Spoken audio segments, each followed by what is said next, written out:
Ollie Oray. I was born here in California, actually Oakland, California, where we lived for about 3 or 4 years. And from Oakland, we moved to beautiful San Francisco on Hayes Street. The Fillmore has changed drastically since when I first lived here. When I was growing up, this was mainly black businesses and black patrons. You know, any store that you went to, you were supporting somebody that was black, helping them get rich. It's not that I'm racist or anything like that, but you know, I am black and I love my people. And it was a very good thing to just have a whole street full of culture, you know, the culture that comes with it, music that comes with it. You know, I do miss it a lot. I actually went away to college and I stayed out. I went to college in Atlanta. I stayed out there for about 10 years.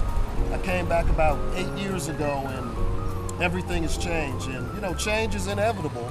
Not to say that it's better or worse, but I definitely do miss the old Fillmore.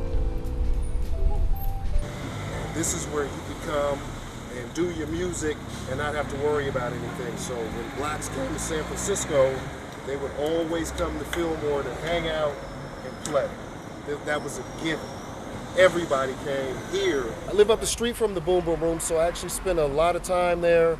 It's still one of the last venues that's here on Fillmore where you can still hear old jazz, blues, boogaloo, a lot of New Orleans music.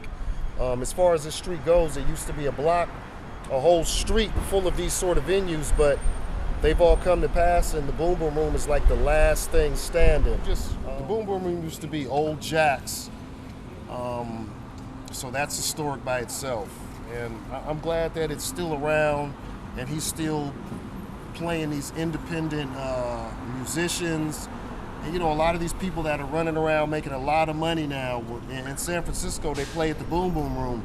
Even when people come here on tour, whether they're at the Fillmore, they're playing Bill Graham or the Independent, they will come over here at nighttime, still jump on the floor, on the stage, and play their instrument without getting paid, just because they know the vibe, they know the musicians, and he still brings that to this area. And honestly, without that right now, we would have nothing.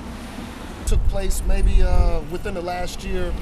Prince had a concert at the Fillmore, which is on the corner of Gary and Fillmore. He usually just, you know, all of a sudden his tickets are up and they go down within about 2 hours. And I was working at the Boom Boom Room that night, and we had closed down. It was 2:30, everybody was out, and Prince comes over with his entourage. And actually just seeing him walk up, he's sort of a short guy. He's got on some, I don't want to call them heels, they were platforms. And he had, you know, the superstar rules. You know, don't look at him in the face and don't take pictures of him. Don't walk up and talk to him. So you have this room full of, you know, it's full of the band that was playing there that night, a lot of the staff that was there, and then of course like friends and family that go there, they get to stay past 2 o'clock and just kind of hang out. And so Prince comes in and it's just this vibe, you know, we all know that we're around greatness, but you can't even run over and really talk to him or try to get that selfie with him. But it was still a great moment in my life. You know, I'm a big fan of Prince, and that was really my only chance to see him close. I mean, as close as I am to you, that's how close I was to him without being able to say a word. You know what I mean? This is kind of weird to say, but my favorite thing about the Fillmore is definitely the history of the Fillmore, and it being Harlem of the West, this being the great jazz place where everybody that played came here, hung out here, stayed here, spent time here. And the history is such a rich history, and I guess the reason that I like that so much is because it's gone, and a lot of people don't realize it. Just like right now, we're standing in the spot which used to be the Black Panthers headquarters in San Francisco.